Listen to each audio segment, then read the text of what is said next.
right, welcome back to the Shaman Stories Podcast. I'm your host, Jeremy Chimbert, and today's guest is Tracy Smaldino. She is the host of Trauma Rockstars and a powerful advocate for trauma recovery. After surviving multiple life-altering traumatic experiences, she's embarked on a healing journey that led her through meditation, self-discovery, and innovative therapeutic approaches. Today, she helps others find hope and healing by sharing stories of resilience and transformation. Welcome to the show, Tracy. Thanks, Jeremy. I'm so glad to be here. So, did I miss anything in the bio that you want to throw in, or is that pretty consistent? No, I think that's the 10,000 foot view. I think that was pretty good. Perfect. So, I guess before we go into your journey and how you got to where you're at, what do what do you do today with people? Is it mainly the podcast? Do they work one-on-one with you? Like, what do you do today? Yeah, so obviously there's the podcast, but I do work one-on-one with people. I just want to stress by saying I am not a therapist or a counselor. I don't even really call myself a coach because the whole theme of the show, Trauma Rockstars, I consider myself your tour guide. So I like to help people through their journeys of healing, depending on wherever they are. So I do work one-on-one. I have a 30 and a 90-day program that I offer that's really helpful, and it's great for people that are super busy and they don't have a lot of time and they want to, try and cover as much ground as possible as quickly as they can. So that's it's based for very, I know we're all so busy but we still have to make some time for ourselves. So that's kind of what the programs are based off of. And then I am also writing a book that I'm hoping will be out this year. Nice. Yeah, and yeah, don't worry. I don't try to put labels either. It's coach, facilitator. Some people say healer. It's just you work with people, you help them through a specific problem. That's all that Right. really matters. As long as you, Exactly. and I was actually just talking to someone earlier today. It's like what you went through becomes your medicine, which makes you the perfect person to actually help somebody go through the same thing. I know. It's so funny because I do a lot of keynote speaking. And in my keynote, I'm always like, your hot mess is your secret sauce. Hmm. That you have to lean into that because that is exactly where the power lies, right? And you don't realize that because healing and facing things, no matter what you've been through, is very difficult and it's scary. But I try and, explain to people like, you've already been through the worst you've been through. You can totally handle this and you're worth it. You owe yourself that. So I think when you can flip it that way and people can think about it, it doesn't seem as overwhelming. Yeah. Yeah. Exactly, because it's not even the trauma, it's the story we built after the event that is Yeah. really dictating and controlling our lives and understanding that part of, oh no, I do have a little bit of responsibility in the way I'm acting and the way I'm doing things. And so now I need to really step into that and Yes. understand what I'm doing, not what was done to me, so many years ago or even last month for some people. It's Mm-hmm. what am I doing today that is still keeping me contained this way? And it's a hard thing to look at for everyone. Well, it is. And when you've been through trauma, and pretty much everybody has been through trauma at some level, your brain doesn't process like, okay, today you're going to wake up and everything's going to be happy and it's going to be roses and butterflies and you're going to see rainbows. When you go through trauma, your body and your nervous system is always on defense mode. And I didn't realize that for years until I started researching, doing my own research and then I was like, "Oh, okay, well that makes sense why I did that, why I made that choice, why It all makes complete sense now. And I love how you said, because nobody asks for trauma to happen to them. I mean, none of us want that, obviously. But I love how you mentioned like taking ownership of how you react Yep. and how to that, because we have to take responsibility to it. And that's like another thing I talk about in my keynote. It can be a little bit brutally honest, but nobody's coming to save you. You have to do that yourself. And but that's it, it's so fulfilling to be able to do that and figure that out and have so many of those aha moments and everything. And I really feel that I suppressed my trauma for decades. And I didn't even really start my healing journey until 6 years ago. And once I started to work on it and have that release, and it's just baby steps, and have that release, life gets lighter, Mhm.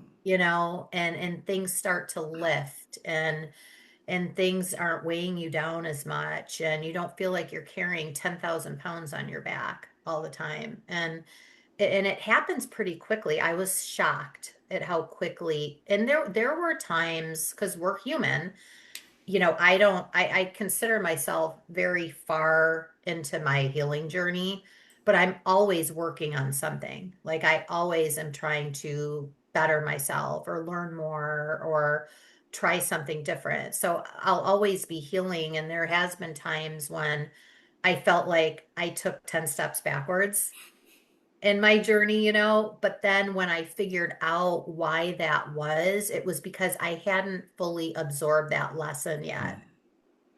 I hadn't really, I had to really, that's where you've got to really dive into it. Don't be afraid of it, like jump all in.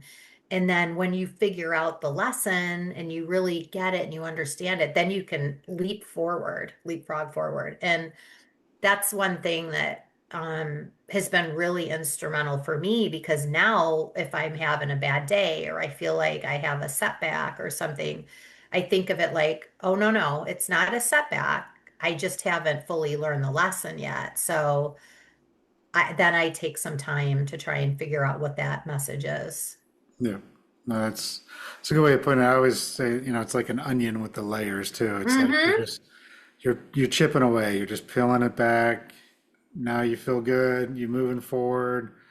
Oh, nope. Here's another little layer you got to work through real quick. And it gets easier and easier as you do it. Once you get through the first layer, Yeah. it'll get easier. It's just starting at that first layer is it can be very hard for people. I know it was for me when I went through my own stuff. It was just, Yeah. what do you mean I got to start with this? It's not for the weak at heart, Yeah. for that's for sure. And I think when you start this and you start seeing a little peak of light at the end of the tunnel, that's what motivates you to keep going. And I'm at the point now where I almost welcome the setbacks, because that means I get excited about it now, because now I'm like, oh, what message am I trying to get now? What do I need to learn now? And I almost look at it as a game Hmm. in a way, but it's my healing game. So, and I'm always going to be on that journey. And I want people listening to realize that no matter where you are, like you're always going to be healing. You're never going to be healed, because you always want to, at least I hope most people always want to be the best version of themselves. And we can't do that until we continue to learn, until we can continue to be open and things. And a lot of in my journey in particular, a lot of interesting things came up that were very unexpected, and things that I had never thought about or knew about. And I was like, oh, okay, well, this is interesting. And there were some things that were pretty devastating too. But you have to, when you're going through this, you have to be all in. You can't half-assed it. You can. It's just going to take you a lot longer to get there, and to each their own. But those setbacks is what really makes the big difference, I think. Nice. And I guess let's, with that train of thought, with your journey. So, as much as you're willing to get into, but kind of like what happened, and then what made you decide to Hmm. start working on yourself, and what did you Hmm. try? Yeah, so I'll very high level, I'll tell your listeners, and then what happened, and then you can kind of, if you have questions, Okay. just throw them in. And I'm an open book, so there's no question off the table. Um, but when I was 12 years old, I was in a horrific auto accident. I was the only survivor. Both of my cousins passed away. I barely made it myself. I was burned on 70% of my body. I ended up having to have splenectomy because my spleen ruptured. I had a horrible head injury. I was in a coma. I had to learn how to read, write, walk all over again. I couldn't even speak. Um, so that was very, very awful for myself and my family and to go through that. And just because that wasn't enough, 3 years later, when I was in high school, I was at a high school party and I was drugged and gang raped. And that particular instance, I didn't tell a soul about until last year. I mean, it's not I something that, never, because what happened after my accident, it was such a high profile case. I still think it's the third biggest accident in the state that it happened in to this day. And it was such a high profile state case, and there was police were involved. It was a mess. And then when the assault happened, I felt like I was just starting to get my life back after years of surgery and everything that is involved with that. The last thing I wanted was more police in my life. I was ashamed, I was completely, I truly to this day, like I never pressed charges because I never told a soul about this, like I said, until a year ago. And to this day, I truly deep down feel I was targeted, but I'll never be able to prove that. But but I feel, being able to talk about that was very difficult for me because there was so much, when you're 15, 16 years old, there's so much shame involved, even though I didn't do anything wrong. But when you're at that age, you can't process that. You don't know. And I had already been through enough. So for me, I was kind of like, I should just let it go and I'll just pretend that it never happened. yeah. And Well, I that's mean, what I did for 40 years. and I would say, I mean, even grown adults going through the same thing, a Yeah. lot of them don't talk about it because of the shame. And There's so much shame and embarrassment. And then you think, am I going to be judged? And to be honest, like I thought, if I tell my parents, are they going to pull me out of high school? Where am I going to go to school? Like that's where all my friends are. All my friends that have been with me since my accident, that knows everything about me, like it was my safe place. And I was like, they're going to pull me out of school. Where am I going to go to high school? And back then, there wasn't homeschooling or online learning or any of that. We didn't have social media back then, thank gosh. I still thank God to this day. We didn't have that when I was growing up. So there were so many reasons why I didn't. And the only regret I have, honestly, is I pray to God that me not coming forward, this didn't happen to anybody else. That's my one big regret. I pray that nothing happened, but I'm also a firm believer in the universe. And I don't need to press charges because the universe handles things the way it sees fit. And I don't wish harm on anybody, because I don't have to. I know things will just work themselves out the way they're supposed to, and the universe will handle it. So when I first came forward with this last year, I was already pretty far along in my healing journey, but I went through MDMA therapy. Are you familiar with MDMA? on a personal level, yes. Okay. Yeah. So, well, for your listeners, I did this through a therapy center. Um, and MDMA, everybody hears of psychedelics and, all these other different modalities. Well, what MDMA is it's a microdose of the key ingredient that's in ecstasy, but it's not the street drug. So I don't want people to think like it's this taboo street drug. And it's done by the guidance of a Mhm. qualified therapist. And they have to vet you through. There was a lot involved for me to even see if I qualified for this. There was a lot of intake and back and forth with the psychiatrist and everything. And I did, long story short, I did end up qualifying. But what it does is it gives you access to your subconscious so you can see like whatever's happened to you. um you are looking at and you're completely aware of what's happening when it's happening. It's not like you wake up and you're like, what happened? Like you are completely in control. I could have gotten up to go to the bathroom if I Mhm. needed to. um but what it does is it gives you, it's almost kind of like an out of body experience a little bit, where it gives you, you're looking in through a lens of like love and affection and gentleness. It's not scary. It's not a scary thing. So going into it, I had done so much research, and I know that they do MDMA a lot for soldiers that come back with PTSD. And it's miraculous what it does, because when you go through trauma, what happens is your happy chemicals in your body get shut off.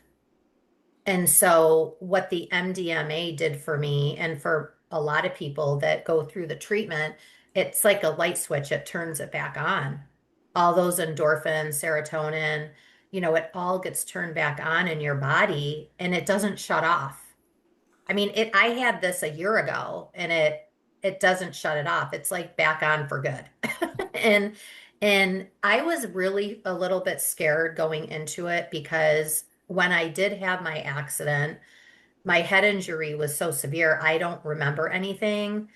And I didn't know if I was going to remember what happened with my cousins and everything. I know what happened because from what I was told in the reports, but I don't remember seeing that. So I didn't know what I was going to remember. With the assault, I didn't know if I was going to go back to that moment and remember that. But at the end of the day, I was like, you know what? I can handle this. Like, whatever is in store, like, whatever my subconscious needs me to see, I'm ready for it and I could handle it. And I had so much trust in my therapist that I knew whatever happened, she was there with me through the whole thing. It was like a 4.5 hour session.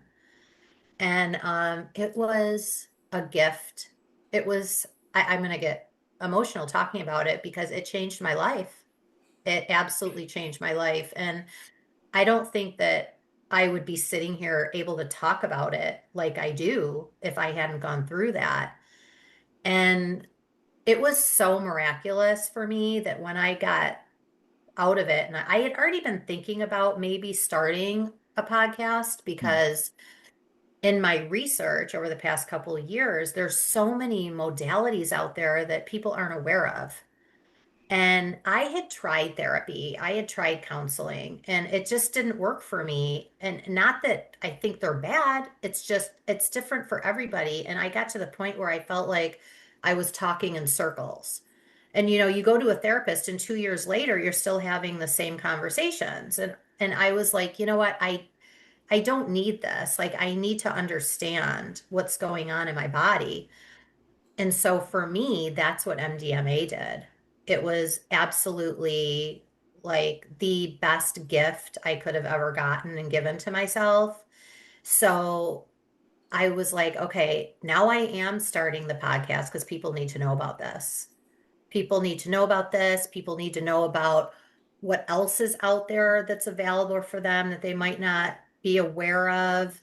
I need to bring on other survivors to tell their stories and what worked for them, what hasn't worked for them. And then people can just listen and take bits and pieces and customize what they feel in their heart's going to work for them.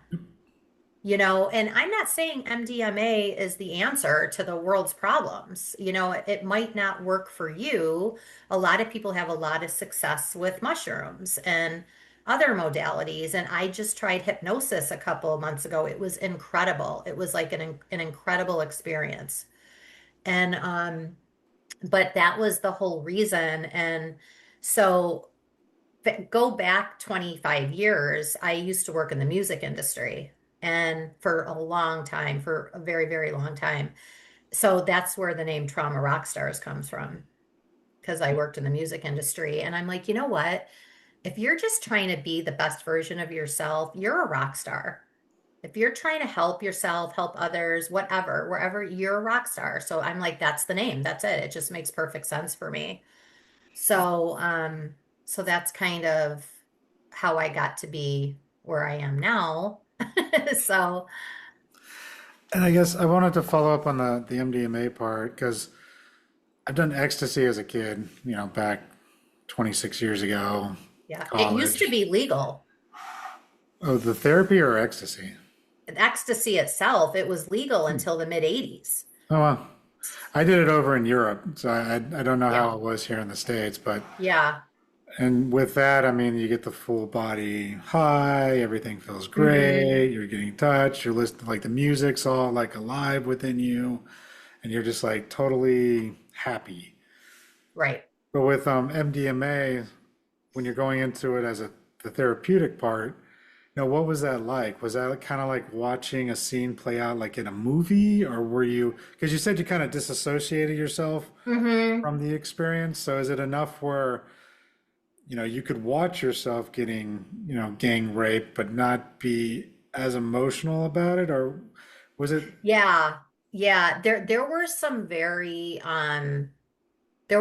emotional moments. I'll explain those in a minute. But okay, so with the MDMA, it was a microdose.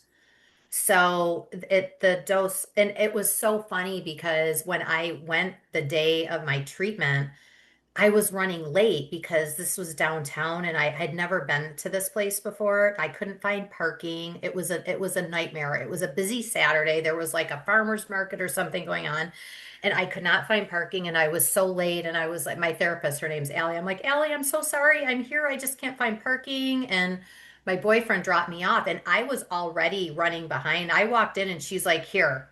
Like she had the little pill in her hand. Like I didn't even have time to chicken out.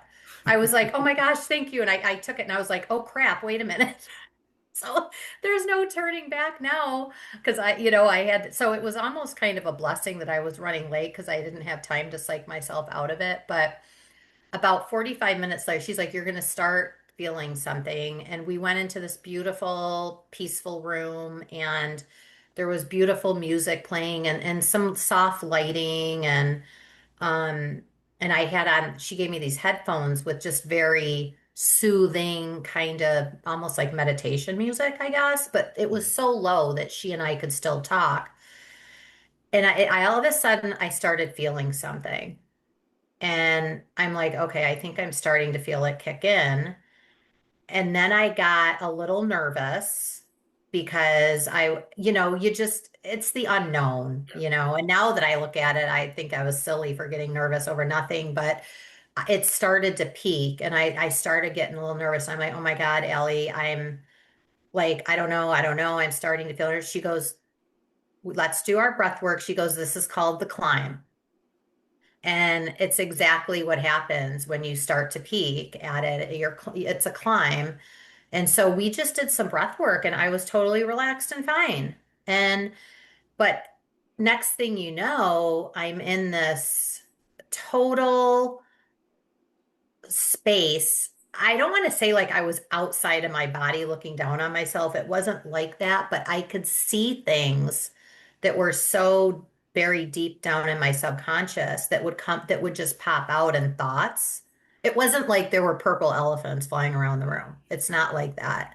But things would pop up from my subconscious and she and I would talk about it and I gave her my journal while I was doing it and I recorded it. Like the whole thing, I videotaped the entire experience. And she was writing in the journal as things were coming up. And I was all of a sudden, like, I was just getting this download of information. Mhm. And I was talking so fast, like a million miles a minute. So she would write down, she's like, all right, we're coming back to that. We're going to come back to that. Let's go back though, because we need to talk about this. And it was really interesting because I didn't remember, like, nothing came up about from my accident or the assault, like like where I saw those things that happened. But what came out was like the shame, the embarrassment from the assault, the love that I have for my cousins that I hadn't felt in a really long time who died, and that I had been dealing with survivor's guilt for 40 years and I didn't even know I was. And then I started getting all this information about things that have happened in my life and choices I made and the people I would let in and the crap I would put up with from people. But then I would also get the reason why that happened, why I allowed this, why I was with this person, why I allowed this shitty friendship to continue, all these things. And I got all the answers. And I'm like, oh, I understand why it's from the trauma, but it's because of this.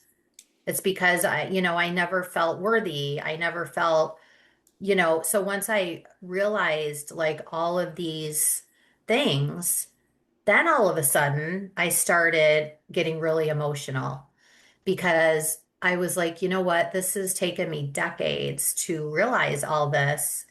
And I realized I had to forgive myself. The only person in the world I had to forgive was myself because I felt like I had wasted so many years and so much time because I was completely clueless. I was a mess. I was an absolute mess. And I just kept saying, I've wasted so much time. I've wasted so much time. And so I really, really had to dig deep and find that forgiveness for myself. And the MDMA made me realize that, and it gave me the strength to do that. And now I remember by the end of the session, it was starting to wind down, and I was like, by the end of it all, it was just this huge release. Like my whole body during the session started shaking. I was like, when you're freezing cold and you just shake like a leaf, that's how my whole body was during the session. And I'm like, what's going on? What's going on? And she's like, this is your body releasing everything that you've had in you for 40 years. Your body just let. And so once she told me what it was, because it wasn't that I was cold, it was just the release of everything. And I was like, oh, so once I understood that, I kept saying, all right, let it out, let it out, let it out, like get it out. And it was 40 years of crap that I just had to release. And it was such an amazing experience. By the end of it, I was like, God damn it, Allie, I'm a badass. By the end of the session, like the forgiveness was there, the guilt was gone, the shame was gone, the feeling sorry for myself, it was all gone. And it was like I was a different person. Yeah, it's because you were hitting it from all the different levels, right? I'm the firm believer like we have to look at the mind, the body, the emotions, All of and it. also the spirit level. Yes. And therapy is great for a lot of people. Sometimes Mm-hmm. that's all you need to do is just talk about it. Yep. You can release it. But when it's really ingrained trauma, it's been like 40 years, your body's been hanging on to it, your spirit level, your energetics are all messed up, Mm-hmm. and you really just need to get that cleansing. Like I've seen people that I've worked on just start shaking and letting it all go. I've been in Yeah. ceremonies where people do the same thing. I mean, there's that book, The Body Keeps the Score. Like Yes. it is real. Your body will keep the score and it keeps all these emotions pressed. And, in my work, I clear things out of the energetic level. So you'll get blockages in your energy field A from 100%. trauma. Yeah. So you got to I clear still that have out. blocks, Yeah. I'm not completely healed. But it's funny because once I realized what was going on, that's where I just dove into it. And I'm like, all right, shake more, shake as much as you can to get it out. But what it also did though is I had never really been in touch like with my nervous system. Your body's talking to you all day long.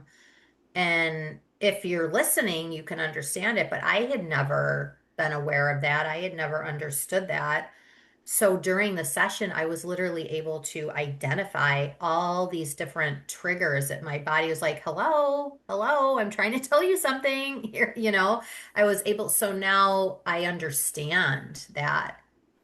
And I totally embrace it now because I'm like, all right, tell me what you need me to know. And so I had just, it was the best experience. And I was one and done. I had the one session, and a lot of people will go for more after if they need it. But, again, you've got to be under the care of Yeah. you know, a professional that, understands this. But I just went through it once, and I still meet with Allie occasionally, but now, and she's a therapist, but when we meet now, we do breath work. We talk about, inner child stuff. We talk about doing shadow work. We Yeah. talk about, that's what our sessions are about now. It's not about, all right, tell me about your past, because that I'm way beyond that. And I'm not saying like it's like one of those quick fixes, like everybody's looking for that magic pill, it's not that type of a thing, because even after the work, there's still a lot of work to do, even after that session. Like she told me, she goes, when you go home, this next week is going to be tough. She goes, more things are going to surface and come out, and make sure, you're writing it down. You've got your journal and you're keeping, track of it all. And she was right. That next week, it was pretty tough the next couple of weeks after that. Not in a negative way though. It was just, I kept getting more information because it's like my body was awake for the first time in how many years. So it had a lot to talk about. Yeah, and there's that integration piece too. So now you're learning some things, you need to put them Hmm. in practice. For some people, that could be, really looking at where their life is right now. Maybe there's Yeah. a very abusive relationship they need to get out of. Maybe it's a bad job situation they need to get out of, or a living situation. There's all these little Hmm. pieces that they need to address.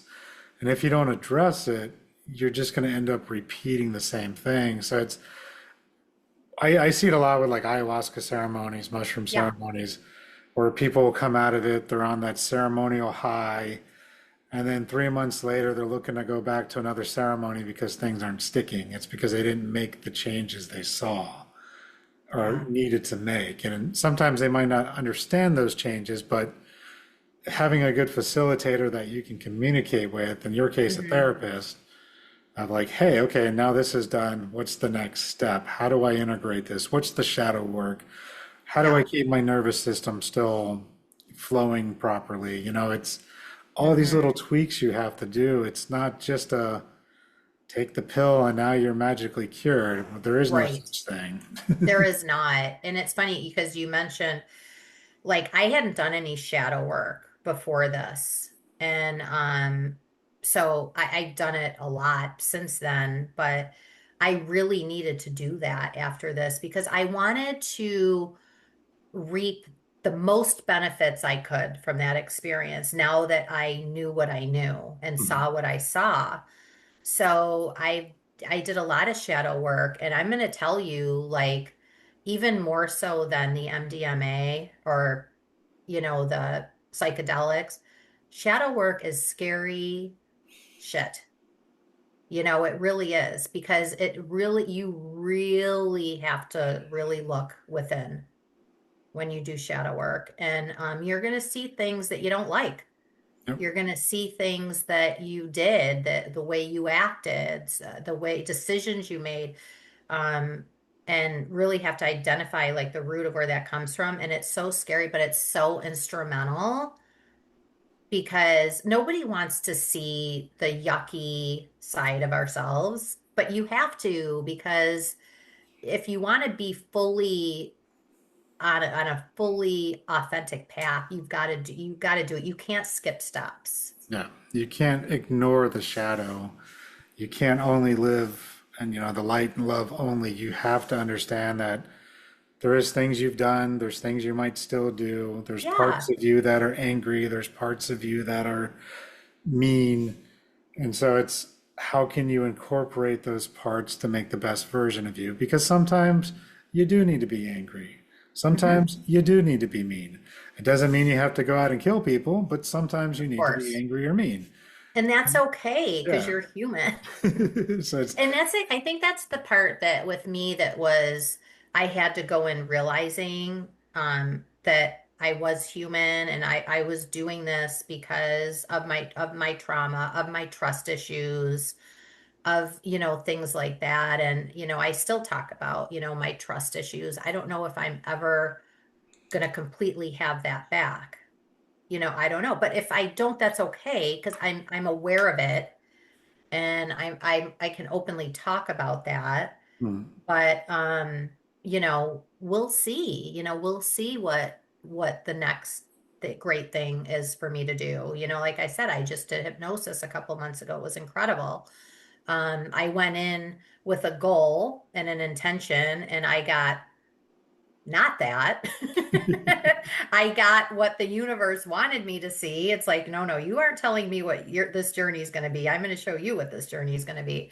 But it was an incredible experience, and I know you can get a lot of the same results that you can with psychedelics, MDMA, things like that through hypnosis as hmm. well. You just have to be with the right person, because not all hypnotists are the same. But yeah, so that's kind of how this all evolved into what it is now. And I've heard from so many people because, we all just want to help other people. And, I'm like, if I could just help one or two people, I'm good.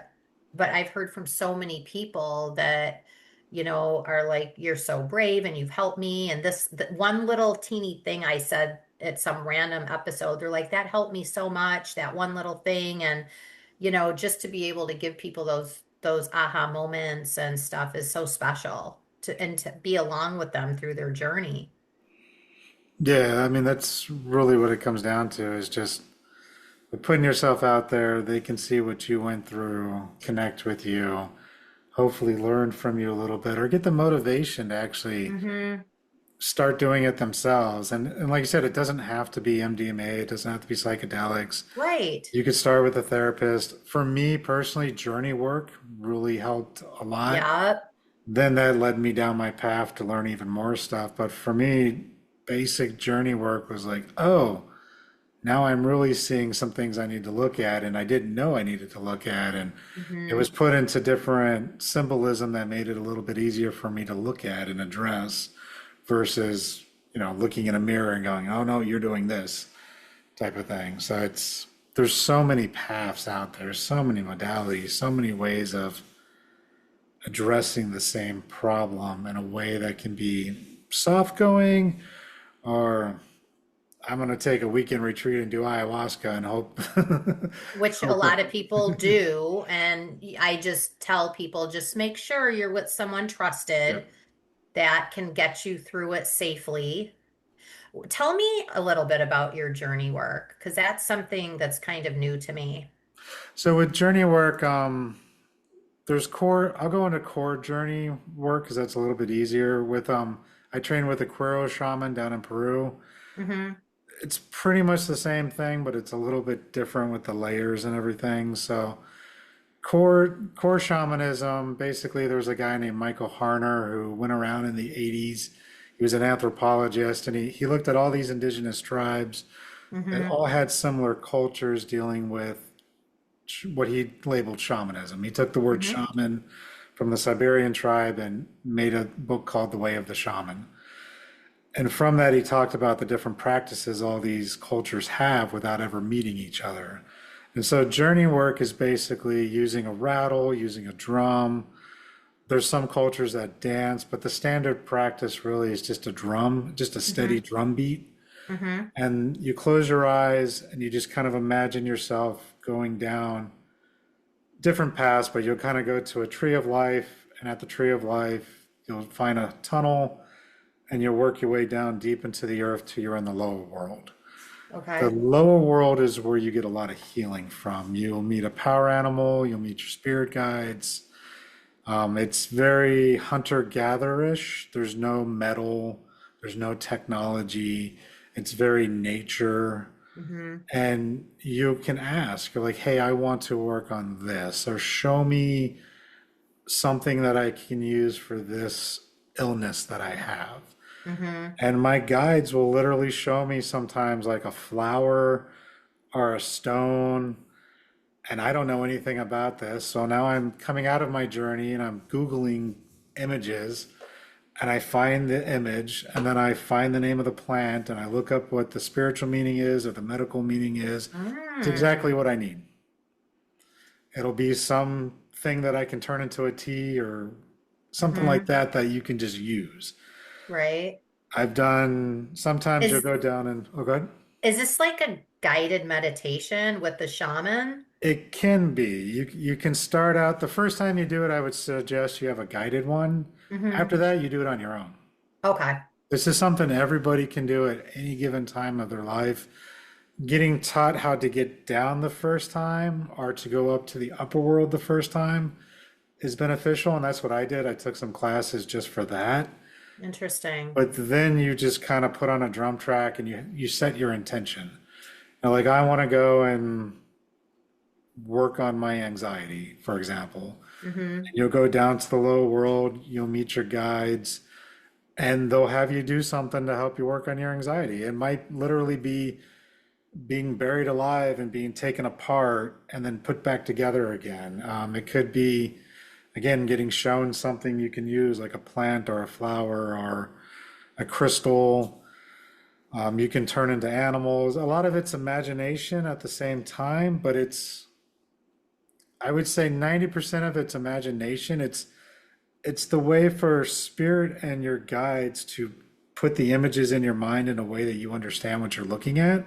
Mm-hmm. But there's that 10% where something happens to you and you just feel different. You feel better. You're shown Mm-hmm. something that can be used for yourself. I've worked on my wife one time. Her shoulder was hurting her, and I was shown how to do like energy work and to work on her, and I'm working on her. And basically, in the journey, I was cutting something black out of her shoulder and then Mm-hmm. sealing it up with energy and healing it. I came in the house to check on her to see if she felt anything. She's like, yeah, it feels better, but it's kind of sore, like somebody was digging into it. I'm like, oh, there you go. I was technically You're like digging I into was. it. Interesting. And it's a gift that we all can do. And it's a Mm-hmm. great way for therapy as well. I was actually trained by a psychotherapist. He formed what he calls a therapeutic shamanism. He's a guy Mm-hmm. named Paul Francis out of England. He Mm-hmm. teaches basic journey techniques from kind of that therapeutic perspective. Hmm. I like And that. and his classes are really affordable. I actually interviewed him as well, but he was one of my first teachers, and like I always journey the way he taught because it's Yeah. very effective. And That's then funny. I had Allie, my therapist, I had her on the show as well. So she could explain from her, her side of things, how that whole MDMA therapy session was for me. And we talked about it a lot to kind of debunk a lot mm, of the myths and, stuff about it. And so that's really awesome that you got to have him on your show. oh yeah. No, it was one of my higher moments where I'm like, oh sweet. I can bring in a Yeah, teacher that actually taught me something. exactly. I'll have to listen to it, to the It's episode. he's a good teacher. He was really affordable to learn from too versus some other people. But when I started my journey, shamanism just kept showing up in my feed, showing up here, showing up there, Amazon Kindle recommendations. And Mm-hmm. finally, I found his book, bought it, and I was like, oh, this is great. I wish I could actually take a class and learn it. Got to the end of the book, and I was like, oh, look, he's got a school. Like, sweet, let me go check it out. But yeah, basic core journey work anyone can do. You can get guided meditations off of YouTube. You just got to make sure there's That's no how I ads. started Yeah, meditating, is all that's guided on there. YouTube. Yeah. Like it's a perfect way to learn about yourself and others, and get more connected to the unseen realm that nobody knows about. If it wasn't for me 6 years ago when I started my meditation journey, if it wasn't for that, that's what really made me realize what a mess I was the meditation. Because very quickly, meditation can be very frustrating, Mm. as you know, like there's good days and bad days. They call it a practice for a reason. But very quickly, when I started meditating, I started getting information pretty quick because I think because I went all in, I wasn't fighting it. Mm. So I went all in. And then when I first was introduced, I had no idea what your inner child was. When I was first introduced to my inner child, that's when things really started changing. And so That what was profound for me. what led you to meditation? Were you like trying to fix something, or did someone just kind of recommend it to you? Well, I've always, I don't know. I've just the whole body, mind, spirit thing. I've always done yoga, and after yoga, I always just kind of tried to chill after yoga and things like that. And I'm like, I'm gonna start meditation because I was always very antsy, like very high strung, very on edge all the time. And I'm like, and my anxiety, I'm like, I need to calm the F down. So, and I didn't want to be on any medications Mm. that, any unnecessary medications and stuff like that. So I'm like, I'm gonna try to meditate. And I had high anxiety. And I noticed like after just a couple of the guided meditations, it really centered me. It really relaxed me. So I kept doing it. I kept doing it. And then I think within a week, I all of a sudden got introduced to my inner child, and that was it for me. And it wasn't, I don't know. There was nothing like, nobody was like, you've got to start meditating. I knew what meditation was, but I'm like, I need to try it because my anxiety was off the charts. And I think it's because, well, I don't think I know. It's because for so long, I just wasn't facing Mm. anything. And the longer you wait, the harder it is. And, so you're talking decades and decades of, not dealing with anything. So I figured it's not going to hurt. And I started reaping the benefits of it immediately. It was pretty, and I found a couple people on YouTube that I resonated with that I felt, were able to really get me into, a deep Mm. meditation.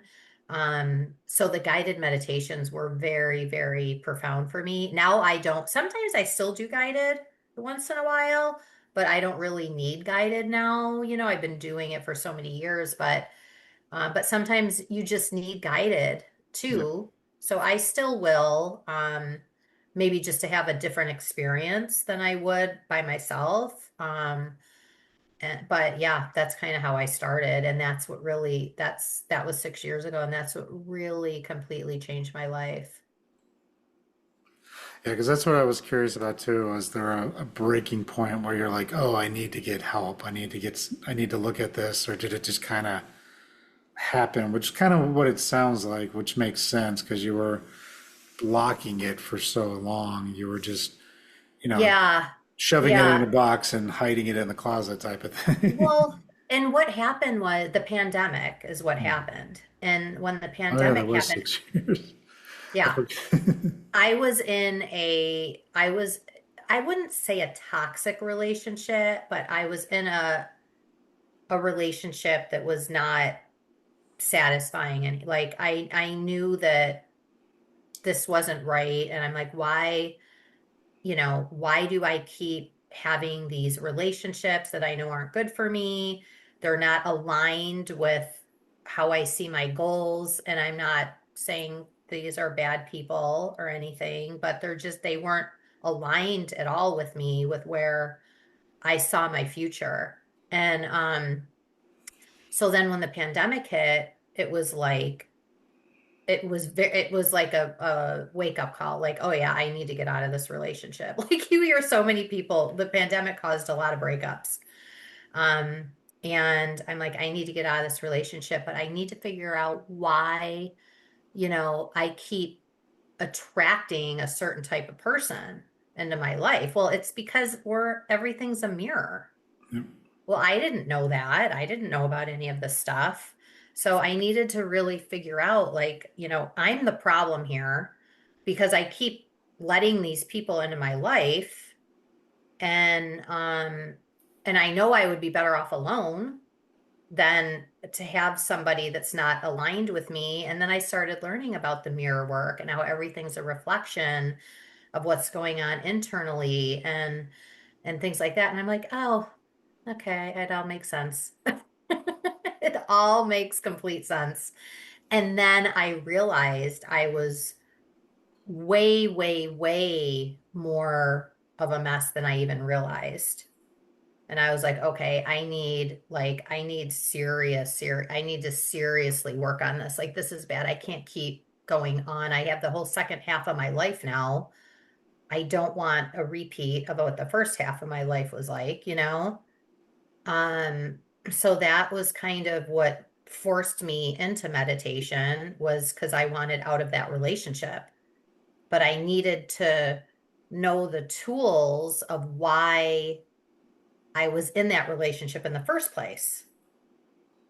So, and then guess what? You figure out, oh, okay, well, this friend isn't a good friend. Why do I have this friend in my life? This friend's draining energy from me. This acquaintance is draining, and all of a sudden your circle becomes so small.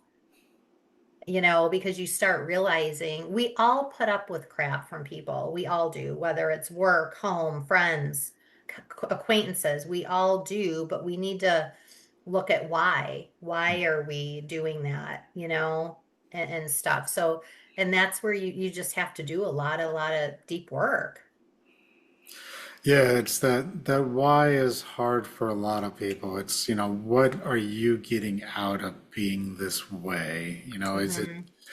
the attention from daddy? Is it your mom's love because now she's paying attention to you? Like, what is it that you're really getting from being stuck in these patterns, or, Hmm.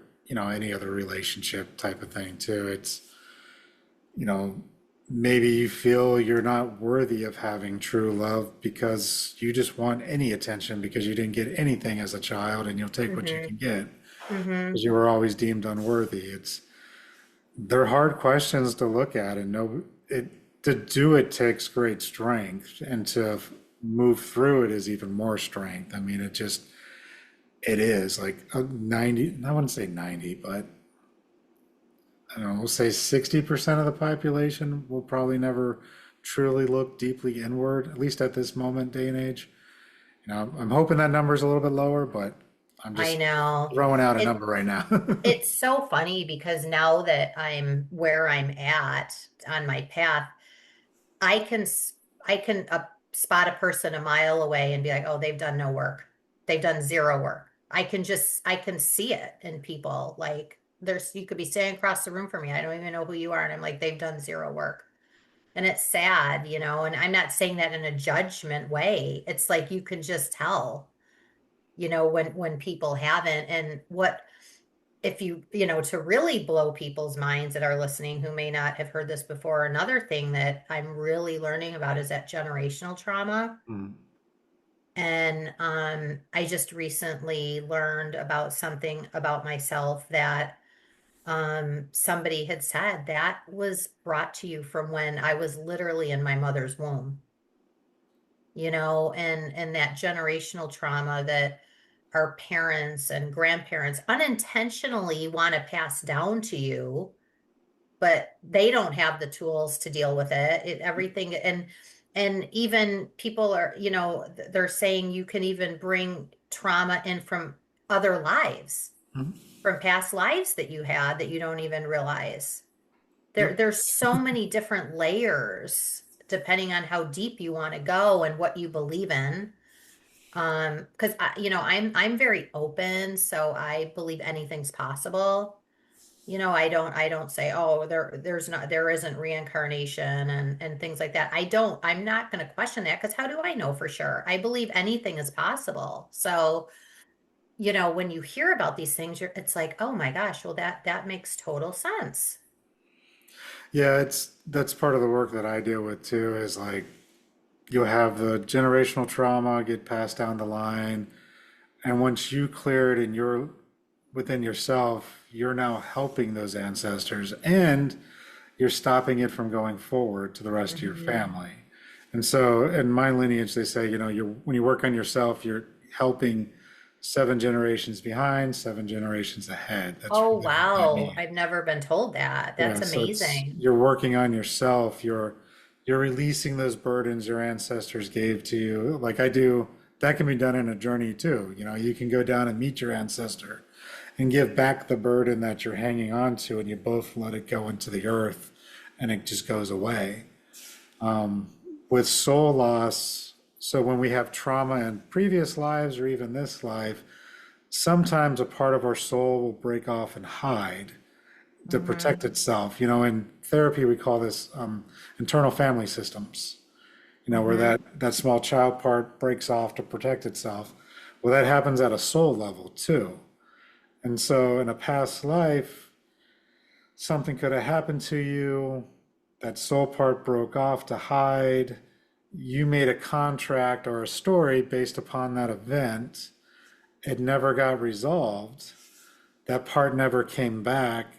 And so now you're in this life still living through that trauma that you don't even know about. And you'll see this a lot with people who are anxious all the time and nothing ever happened to them, Hmm. depressed all the time, nothing ever happened to them. I once had a lady who she was deathly afraid of fire, did not know why, nothing ever happened to her or her family.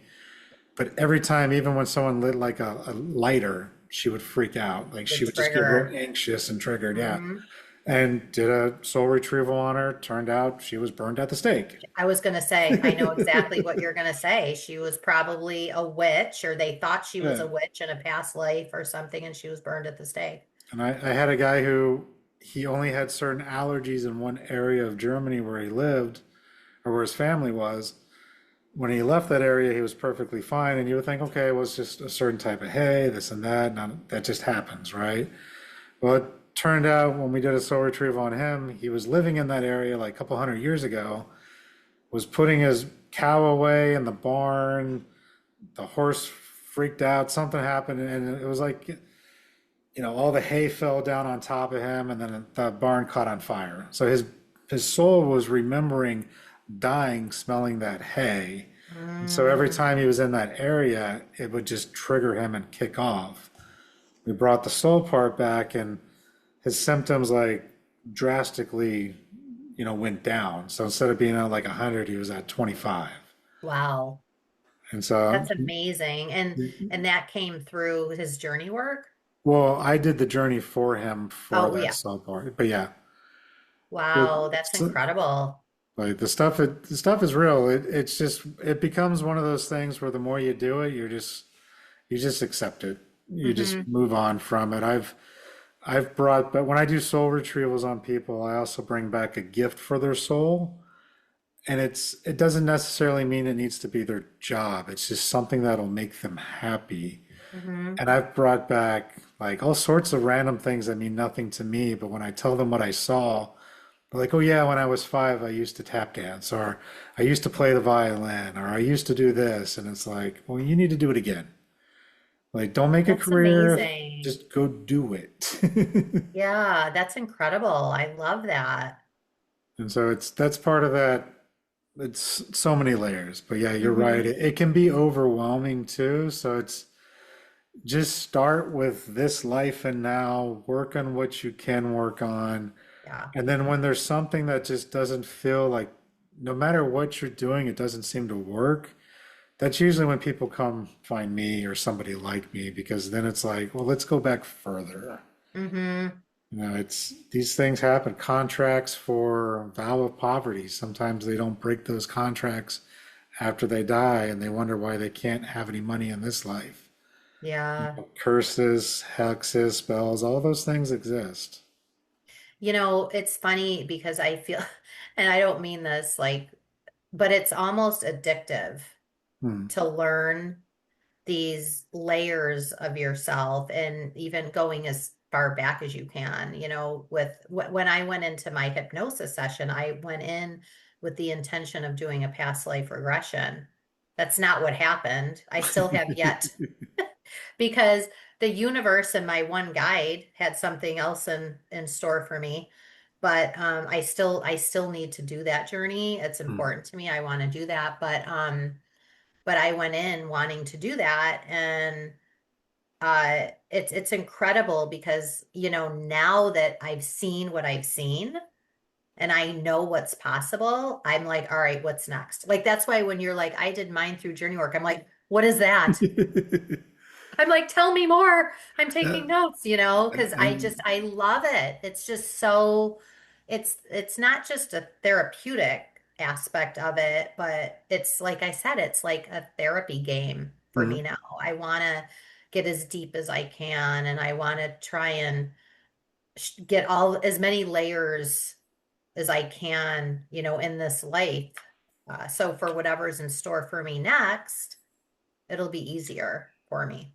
Yeah, and going back to journey work, I mean, that's like you can literally do soul retrievals with journey work that way as well. You can bring back parts of yourself. You can bring back the major aspects, the minor aspects, because sometimes we just have fragmented pieces that are, Mm-hmm. to me, they just kind of look like glowing orbs of light. Like there's Mm-hmm. really no consciousness to them. They're more like emotions or pieces, and you just bring them back into you and kind of make your field no longer be that Swiss cheese that we all have because we don't do it anymore.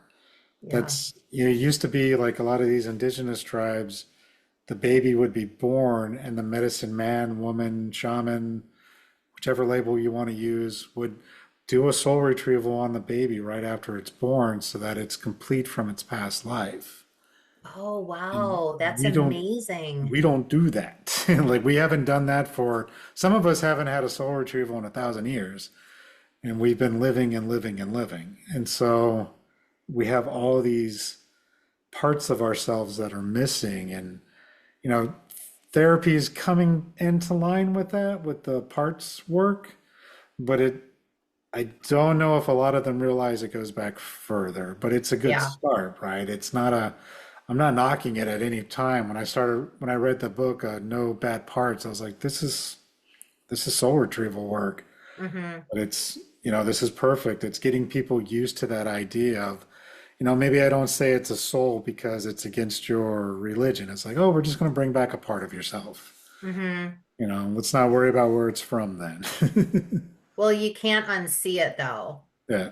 That's the thing, when it's like when I went through the MDMA, I can't unsee that now. And it's just a part of me now. And it's funny when you were talking about they would do that to newborns. That makes total sense to me. Does this kind of like journey work, can children go through Oh yeah. journey work? They can. They're, they'd Interesting. probably find it easier, to be Well, honest. yeah, because they're so much more open. Yeah. Like, That's amazing.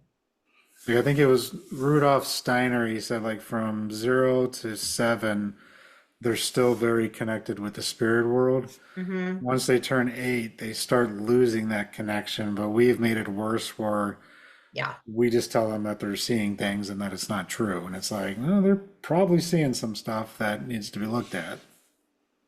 That's really interesting. I know I try, my niece and nephew are young. They're 10 and 12. My nephew's going to be 12, and I'm always asking them questions. Like their whole life. I'm like, so what have you guys like, what's going on? Have you seen anything? Has anything weird happened? Because I'm trying to see if they're still in touch with that, but they're at Mhm. an age now that I think like you said, I think they've lost it. Yeah, we've beaten it out of them. I mean, Yeah, they've shown even studies with just going through regular school system. They're in kindergarten. It's like, I know. what do you want to be with your life? And it's like this grand plan and all this stuff. And then by the time they get to 5th grade, it's like, I don't know, maybe I'll be a plumber. Like Yeah. it no longer has the imagination anymore. It's just gone. Hmm. Yeah, I know it's such a disservice to kids, and they've got like I wonder what I just did a session with somebody I had on the show, and we kind of went into a deep meditation, and I was able to see my 6-year-old self Nice. that I have not, because after my accident, my head injury, I don't really remember a lot of my past and my childhood because of that. So this was the first time I was actually able to see my 6-year-old self. And some things came up, interestingly, that I wasn't expecting to come up, but they did, of course, because they're always going to. You're always going to get new messages. And I was like, that 6-year-old was so innocent and so in tune. It's a shame that she lost all of that, Mm. you know? So, I mean, I think that people listening to this, like, if your kids are saying they have an imaginary friend, they probably do. Yeah. They're not crazy. I mean, I talked to a guy who was seeing ghosts in his closet when he was 3, Really. and he was talking to them like we're talking now. It's just Hmm. some kids are that open, and then they stay open, and they become psychics, Yeah. mediums. Like for me, I'm learning and opening up more and more as I stay within this practice, but this was never anything close to what I ever thought I'd be doing in my life. It's just one of Hmm. those, for me, my trauma, my PTSD just started taking over, and it became a place where I had to do something. Hmm. And for me, shamanism was the way out of that path. Yeah. Other people, it's, Reiki, it's MDMA, it's ayahuasca, it's quantum touch. I've had so many different people on about different modalities, and it's just that's what worked for them. I mean, it's great. There's Isn't there like a really super intense one, even more than how do you pronounce it? ayahuasca. Ayahuasca. It's even more intense than that. Somebody was telling me. There's many different kinds. There's the one with the frog. I haven't done it, but with that one, they take like the poison of the frog, and they like burn it into your skin, or like poke it into your skin like little dots. Oh, I've never heard of that And one. then with that one, it like the release on that. I had a friend of mine that did it, and he said like within like a couple seconds of putting it into his skin, he just started puking for like 15 minutes. But it was like this huge emotional release where everything had to come out. And it Hmm. was just like he felt so much better after it was done. It wasn't just necessarily puking up his lunch per se, but it was like the emotions and all the Hmm. baggage and all this energetics that he had that just Wow. all came out.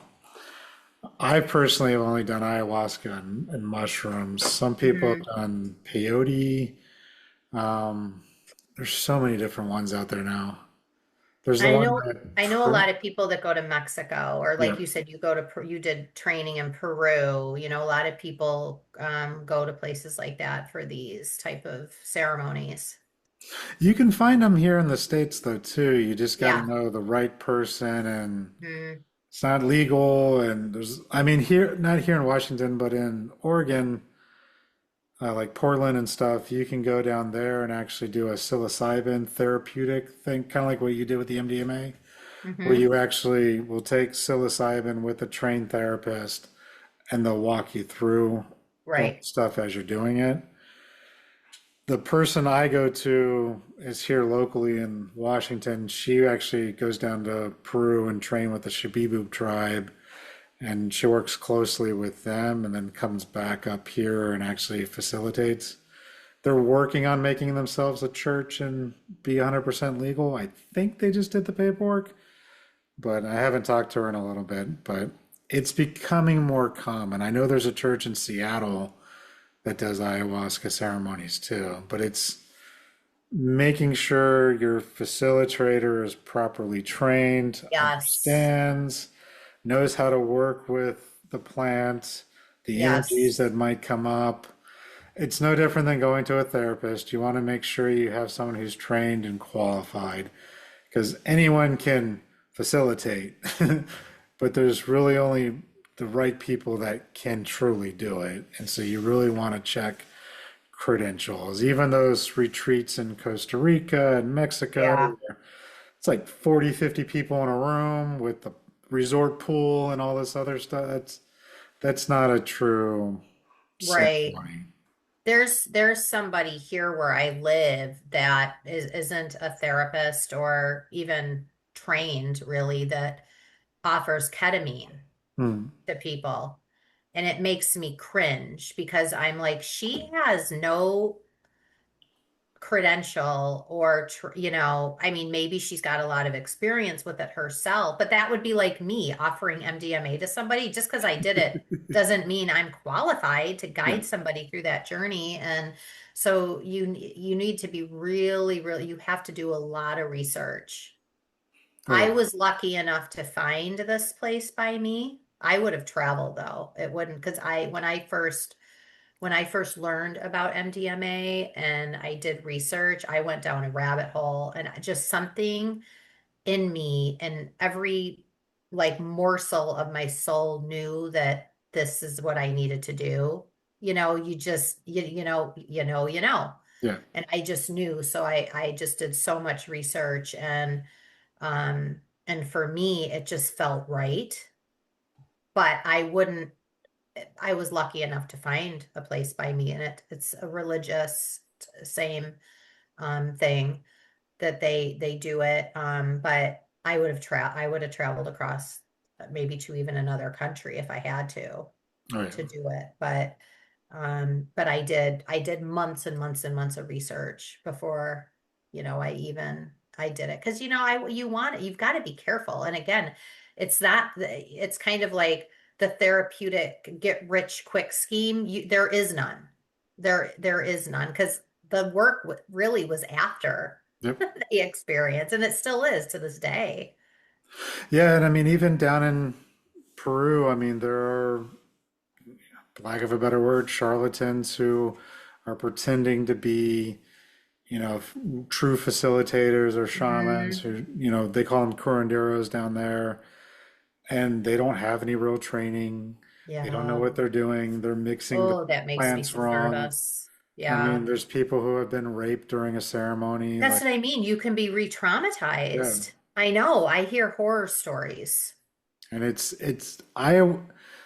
then that's the thing with ayahuasca is when you're in the medicine, it can go quick, like 3, 4 hours, but it's really hard to come out of it and like go use the bathroom, for example. Like you got to be very slow when you get up to go use the bathroom and things like that. It's not a jump up and start fighting people off type of thing. Like it's Hmm. not when you're in the medicine, you're in. Mushrooms can be a little bit different because you can usually get out of it. Some of these other ones I don't know enough about, but Right. yeah, it's talking to the people facilitating, talk to people who have been there. Like the person I went to, a friend of mine was like, "Yeah, I just did this, blah blah blah," and I'm like, "Huh, okay." And then, we became really close friends, me and the couple that does the facilitating. Like I would trust my kids with them. Hmm. I've recommended them to so many people that I know personally. I'm like, "Yes, you're a good fit. Go." I'm Yeah, and also you could trust taking, them. yeah. But I'm also taking my shamanic training too of going, okay, yeah, you're ready. Yeah, You're not just going on a weekend trip to try something different. It's not something you want to just try to try. You need to be ready. right. Yeah, I think no matter what your journey is, whether it's a journey, a literal journey like you do, but just your healing journey, you wanna make sure it feels right. Don't have like if you're listening to this and this is resonating, don't be like, I'm just desperate. I'll try whatever. You can't. You cannot because you're not gonna get the effects that you need with going in with that attitude, I guess. Not that it's an attitude, but you know what I'm saying. To a point, I think some things you can try just to try. The caveat being plant medicine or Yeah. probably like MDMA and LSD therapies and stuff. I wouldn't just do that right off the bat without having done some work to begin with. Yes. But going to things like, I don't know, a Reiki practitioner, a person like myself, or some other modality, insert name here. I tell people all the time, yeah, try it, see if it helps you, because everyone's Mhm. gonna react to it a little bit differently. But Other harder stuff, yeah, you definitely don't want to just jump into. Yeah, and I had already like when I had my MDMA a year ago, it was a year ago, May, it was I had already done so much work Mm, exactly. and there were no I had already known what a mess I was. I already knew that I was prepared, like I was mentally prepared for whatever came out. I knew I could, like I said, I knew I could handle it. So, you just want to make sure it feels right. Yep. Yeah, and again, recommendations, all that stuff. Make sure you're Hmm. talking to someone who's been there and the facilitator. Ask the right questions. I mean, you can Google what should I know about, ayahuasca or what should I know about MDMA? And if your therapist or facilitator isn't asking you like what medications are you on? What kind of problems do you have? Do you have Heart heart conditions, conditions? Yeah, all yeah, do that you have stuff. seizure disorder? Like those are really, I had to fill out pages, pages of medical information before they would even talk to me. Yep. It was my intake forms was like a book. But I appreciated that because, they needed to review all that before they even had my first conversation. So it is important. You do need to, especially heart conditions, seizures, anything like serious like that. Have you had a stroke? Those are all important questions. Yeah, because they add up for sure. Hmm. All right, so just looking at our time. I guess before we wrap up, is there any other piece of advice or anything you could tell people who are just starting out and maybe not sure what they should, I guess, start with or do? I think the biggest thing, well, my, I created a free life audit quiz through my website that people can take. And it's literally maybe 3 minutes to take it. It's 8 questions, and it kind of tells you where you are like mentally and where you're putting your energy deposits. And one thing that I want people to understand, like when you start healing, you could take that quiz and find out like where you're at. There's 4 different spots you could land in after you take it, and none are wrong, none are right. It's just where we are in the journey. And but I think one thing you're going to learn when you do start healing is that you really have to take that time for yourself. If you mentioned earlier, some people are in bad relationships or bad jobs or whatever. Don't worry about those right now because those will all iron themselves out Hmm. once you start doing your own internal healing. You will get all the answers you need, and it can be as simple as just starting to meditate. You can get all the answers you need through meditation. You really can.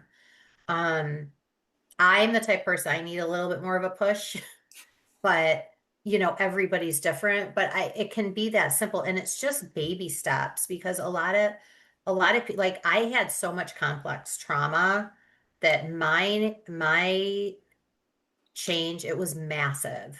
It was absolute massive, the work I had to do, but I took it in baby steps. I took it in strides. I was gentle on myself. I gave myself grace. And that's what you have to do. And I think, if you're like, I need to get out of this relationship, don't do that. Just work on you.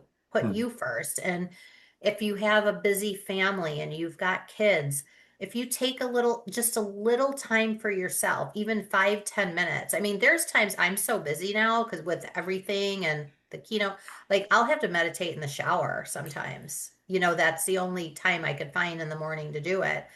Um, but just take that little bit of time for yourself because your kids will thank you for it. Hmm.